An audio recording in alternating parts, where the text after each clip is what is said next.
বাংলাদেশের স্বৈরাচার হয়ে ওঠা সব শাসক ধ্বংস হয়েছে।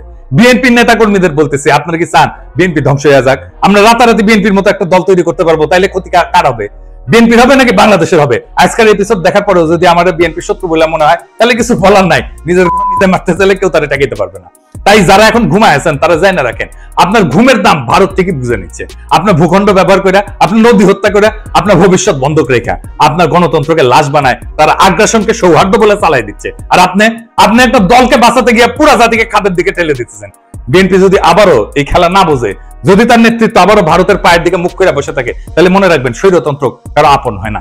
আপনি ভারতকে বন্ধু পাবেন, ভুল করেন না। ভারত কখনো বন্ধুত্ব চায় না, সে দাসত্ব চায়, করিডোর চায়, চুপচাপ মাথা নত করা সরকার চায়। আপনি যদি আজও সেই স্বপ্নে ভাসেন যে ভারত আপনার পাশে দাঁড়াবে, তাইলে আপনি ইতিহাস পড়েন নাই, রাজনীতি বোঝেন নাই, স্বাধীনতা মানে জানেন না। এখনো সময় আছে, সোজা হয়ে দাঁড়ান, আপোষের রাজনীতি ছুঁড়ে ফেলে দেন। যারা আপনার সমালোচনা করতেছে তাদের ভয় করেন না, বিবেকটা বরং আপনার জাগ্রত করেন। কারণ আজকের দিনে সত্য বলা মানে বিদ্রোহ করা। বিএনপির কিছু কিছু নেতাকর্মী মনে করতেছে আমি বিএনপির শত্রু হয়েছি, আমি বিএনপির পলিটিক্যাল অপোনেন্ট। আমি কখনো বিএনপি করি নাই। আমারে হাসিনার লোকজন বিএনপি কইতো, আর কইতো আমি তারেক রহমানের টেকা খাইয়া হাসিনার বিরুদ্ধে বলি। ভাগ্যের কি নির্মম পরিহাস, আজ বিএনপির লোকেরা বলে আমি জামাতের টেকা খাইয়া বিএনপির বিরুদ্ধে বলি। আপনাদের একটা সৎ পরামর্শ দিই ভাই, পলিটিক্যাল অপোনেন্টকে বুদ্ধিমত্তার সাথে ডিল করেন। রাজনীতি করতে আসছেন, আপনার অপোজিশন থাকবে, আমার লোকের তেদরামি করতে আসেন না ভাইজান। আমি অনেক দরদ নিয়ে ক্রিটিক করি আপনাদের দলে। এটা যদি সহ্য না হয়, আওয়ামী লীগরা যেভাবে ট্রিট করতাম সেভাবে যদি ট্রিট করতে বাধ্য হইতে হয়, তাতে আপনাদেরই ক্ষতি। আপনাদের যে ফাজলামি দেখি তাতে আমার কোনো ছেড়ে যাবে না, আপনার বাচ্চার ক্ষমতাও নেই।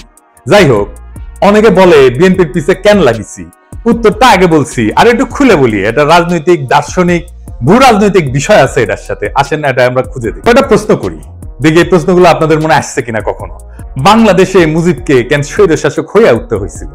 অত্যন্ত জনপ্রিয় নেতা ছিল কিন্তু মুজিব, তারপরেও স্বৈরশাসক হয়ে উঠতে হয়েছিল কেন? জিয়াকে কেন মরতে হইল? সামরিক ব্যাকগ্রাউন্ড থেকে আসার পরেও কেন জিয়াকে স্বৈরশাসক হইতে হয় নাই? কেন জিয়াকে মাইরা ক্ষমতায় এরশাদকে বসাইতে হয়েছিল?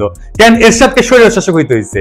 কেন হাসিনাকে ফ্যাসিবাদ কায়েম করতে হয়? এই প্রশ্নগুলো পরিষ্কার উত্তর না পেলে আপনি কখনোই বুঝবেন না বাংলাদেশের সামনে বিপদগুলো কি কি। আপনি বুঝবেন না বিএনপি যায় না হোক আর না যায় না হোক, দেশকে কোন গাড্ডায় নিয়ে যাইতেছে, এবং কেন বিএনপির বিরোধিতা করাটা আপনার জন্য ফরজা কিফায়া।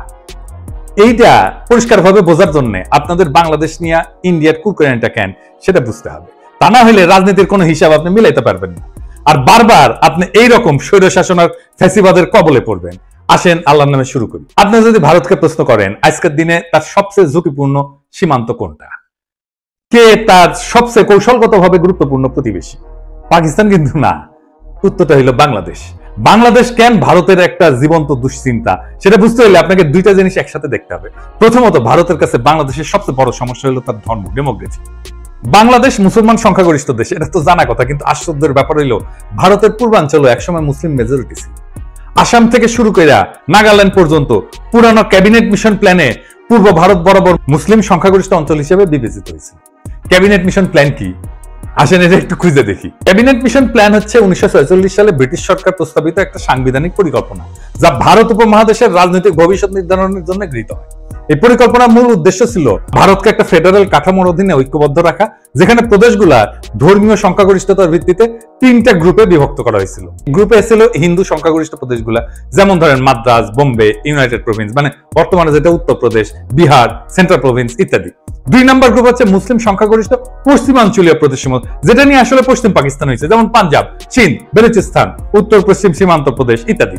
আর 3 নম্বর গ্রুপ হচ্ছে যেটা বাংলাদেশ হয়েছে আজকে, মুসলিম সংখ্যাগরিষ্ঠ পূর্বাঞ্চলীয় দেশ, যেমন বাংলা, আসাম। আসামের মধ্যে হাতছাড়া হয়ে গেছে। ম্যাপে যে সাদা সাদা অংশগুলো দেখতেছেন না, ওইগুলো বলা হইতো প্রিন্সলি স্টেট, মানে রাজা ছিল, এটা দেখায় দেন। সেই রাজ্যগুলোতে সবগুলো কিন্তু ইন্ডিয়া পরে খেয়ে ফেলেছে। আজকের দিনেও পশ্চিমবঙ্গের সরকার হিসেবে 27% মুসলমান জনগোষ্ঠী, আসামে সেটা 34%-এরও বেশি। বিজেপির রাজনীতিতে যে এনআরসি দেখেন না, তারপরে সিএ দেখেন, এগুলো মূলত বাংলাদেশের মুসলিমদের নিয়ে। মুখে বলা হয় পাকিস্তানি বা আফগানদের কথা, কিন্তু ভিতরে ভিতরে ভয়টা হইলো বাংলাদেশের 17 কোটি মুসলমানদের কয়েক শতাংশ যদি চলাচল শুরু করে বর্ডার ক্রস করে, তাহলে গোটা অঞ্চলটার ডেমোগ্রাফি বদলায় যাবে। এই ভয় থেকে সিএ এনআরসি আসামে শুরু হয়, পরে ছড়ায় পরে গোটা ভারতে। সে মনে করে বাংলাদেশের মুসলমানরা ভারতে ঢুকায় এই অঞ্চলগুলোকে যদি মুসলমান প্রধান বানায় ফেলে, তাহলে তো সেই রাজ্যগুলোকে রাখতে পারবে না তারা। তো এই ডট থেকে ভারত কি করে? সে 4000 কিলোমিটার এক কাঁটাতারের বেড়া বানায়। এটা পৃথিবীর সবচেয়ে দীর্ঘ সীমান্ত বেষ্টনী এবং এইটার এসে দুনিয়ার সবচেয়ে সহিংস বর্ডার বানাইছে। প্রত্যেক মাসে 2-3 জন বাংলাদেশি নিহত হয়। ভারতীয়রা গরু খায় না, বাংলাদেশিরা গরু ভালোবাসে। এই গরু বাণিজ্যেই ঝরে প্রাণ। ঘটনা হচ্ছে এই গুলিতে ইন্ডিয়ার কোন নাগরিক আজ পর্যন্ত সীমান্তে মারা যায়। ভারতের অধিকার আছে বেড়া দেওয়া, ওর মুরগি উই লেজে কাটুক, কিন্তু আমরা বলার কে? রাষ্ট্র চাইলে সীমান্ত বন্ধ রাখতে পারে, কিন্তু বাস্তবতা হলো বাংলাদেশিরা তো ভারতে যেতে চায় না, যেতে চায় মধ্যপ্রাচ্যে, সিঙ্গাপুরে বা অন্য কোথাও। তবে তারা চলমান মানুষ, উদ্যমী পরিশ্রমী মানুষ, তারা চলে যায় সবখানে, এমনকি করাচিতেও। এখানে আসে দ্বিতীয় সমস্যা, সেটা হইতেছে এই শিলিগুড়ি করিডোর বা চিকেন নেক। আমরা এটা আগেও আলাপ করছি অনেকবার, আসেন আরেকবার একটু আলাপ করে দেখি। ভারতের 7 সিস্টার্স মানে নর্থ ইস্ট বাংলাদেশের ওই পাশে অবস্থিত, আর এই অঞ্চলের সাথে বাকি ভারতের যোগাযোগ হয় মাত্র 15 কিলোমিটার প্রশস্ত শিলিগুড়ি করিডোর, যেটাকে চিকেন নেক বলা হয়। এর চারপাশে চীন, ভুটান আর নেপাল। এই করিডোর যদি কেউ একদিন কেটে দেয়, তাইলে উত্তর পূর্ব ভারত বিচ্ছিন্ন হয়ে যাবে, ভয়টা এখানে। আর তার উপরে নর্থ ইস্ট নিজেই একটা বিশাল সমস্যা। ত্রিপুরা, মিজোরাম, নাগাল্যান্ড সবখানে গোষ্ঠীগত সংঘাত, ধর্মীয় ভিন্নতা, ভাষা সংস্কৃতির বৈপরীত্য। অনেক জায়গায় বিদ্রোহ হইতেছে, আবার অনেক জায়গায় বিদ্রোহীরা মায়ানমারের বিদ্রোহী গোষ্ঠীর সাথে যুক্ত। তাহলে ভারত ওইখানে যুদ্ধ বাঁধলে ট্যাঙ্ক পাঠাবে কিভাবে, সেনা পাঠাবে কিভাবে, ভারী অস্ত্রশস্ত্র পাঠাবে কিভাবে? বাংলাদেশ ছাড়া কোনো উপায় নাই। তাদের প্রয়োজন ট্রানজিট এবং করিডোর। চট্টগ্রাম বন্দরের মাধ্যমে ত্রিপুরায় প্রবেশ বা রেলপথে পূর্বাঞ্চলে যাওয়ার সুবিধা, এটাই ভারত দীর্ঘদিন ধরে চাইছে। কিন্তু ভাবেন একবার, আপনি একজন বাংলাদেশি, আপনাকে কাঁটাতারে ঘিরে রাখা হইলো, তারপরে বলা হইলো ভারতীয় ট্রাক যাবে আপনার দেশের একদিক থেকে আরেক দিকে, ভারী সরঞ্জাম যাবে। তিতাস নদীতে মাটি ফেলাম, নদীতে বাদ দিয়া রাস্তা বানায় ভারী সামরিক সরঞ্জাম পাঠাইছিল একবার, মনে আছে না? দেখেছেন কেমনে মাটি ফেলায় তিতাস মেরে ফেলাইছিল? এই রাস্তা বানানোই হয়েছিল ইন্ডিয়ার পণ্যবাহী ভারী ট্রাক নেওয়ার জন্য। তো এই যে সিস্টেম, এটাকে রাজনৈতিক ভাবে বিক্রি করা অসম্ভব, মানে বাংলাদেশের মানুষ তো মানবে না। তাই দরকার একটা গণবিরোধী ভারত বান্ধব সরকার, যারা এই চুক্তিগুলো চুপচাপ করে ফেলবে এবং জনগণ কিছু জানাবে না। এই হইলে পুরা কাহিনী। ভারত কেন বারবার বলে বাংলাদেশ আমাদের সবচেয়ে গুরুত্বপূর্ণ মিত্র?